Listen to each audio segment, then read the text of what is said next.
ተዚላችኋል የእስራኤልን ቤት በነብዩ ኤርሚያስ መጽሐፍ ምዕራፍ 18 ላይ ያላቸውን ሂድ ወደ ሸክላ ሰሪ ቤት ውረድ አለው ይላል። እና ሲሄድ ነብዩ ኤርሚያስ ሸክላ ሰሪ በመንኮራኩሩ ላይ የሸክላን ዕቃ ሲሰራ አየው። ተበላሸበት እጁ ላይ ምናልባት ጀበና እየሰራ ከሆነ ተበላሸበት። ሲበላሽበት ያን የተበላሸውን ጭቃ ወስዶ አልወረወረው። ለምን ተብሎ ቢባል ያንን ጭቃ ለማምጣት እኔ የተወለድኩበት አካባቢ ላይ ሸክላ ዕቃ የሚሰሩ ማሰሮ ድስት ምናም ነገር የሚሰሩ ሰዎች አሉ።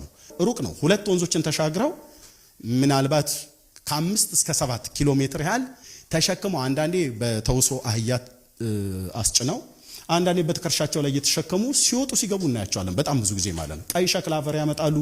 ድስት ማሰሮ ጀበና ሰርተው እሱ ነው የሚሸጡት። ሸክላ ዕቃ ሲሰራ በተገኘ አፈር አይሰራም።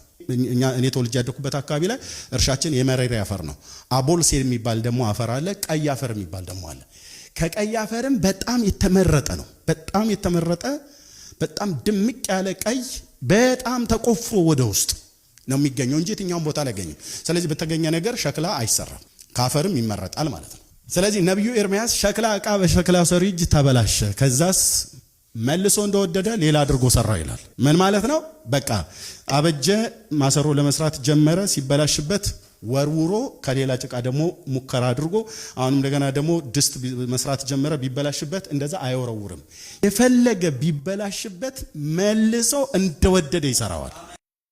ለምን ተብሎ ቢባል ቆፍሮ ለማምጣት ሩቅ መንገድ እኔ እንኳን እንዳየሁት ከ5 እስከ 7 ኪሎ ሜትር ድረስ ተጉዘው በጀርባቸው አዝለው ደግሞ ካመጡት በኋላ ጓሉን ከስክሰው ድንጋዩን ከውስጡ አውጥተው አለማውት በደንብ አድርገው በወንፊት ነፍተው አድቅቀው ጠጠሩን ከውስጡ አውጥተው የሚፈጨውን ፈጭተው የሚለየው ለይተው በፀሐይ አድርቀው ፈጭተውት አለማውት በጣም አፈር መስለው ያንን ያደረጉትን ጭቃ ወስደው አይጥሉት። ቢበላሽባቸው መልሰው ይሰሩታል። እግዚአብሔር ምን እያለ ነው? እስራኤል ብትበላሽም አልጥልሽም፣ አልጥልሽም፣ ዋጋ ከፍዬባችኋለሁ። በምን አይነት ፍቅር ስለወደዳችሁ ብለን ስንል ነብዩ ኤርሚያስ እንደዚህ ይላል፣ በዘላለም ፍቅር ወድጄሻለሁና አንቺ የእስራኤል ድንግል ሆይ እንደገና እሰራሻለሁ። እስራኤልን በዘላለም ፍቅር ነው የወደደው።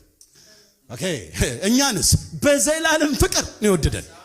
በዘላለም ምህረት ነው እኮ የተማርነው። በውድ ዋጋ ተገዝታችኋልና ለራሳችሁ አይደላችሁ ብሎ ሲል ውድ ዋጋ ምንድነው ተብሎ ሲባል በክቡር በክርስቶስ ኢየሱስ ደም ነው ተዋጀ። በኢየሱስ ክርስቶስ ቅዱስ ደም የተዋጀን ሕዝብ ነው።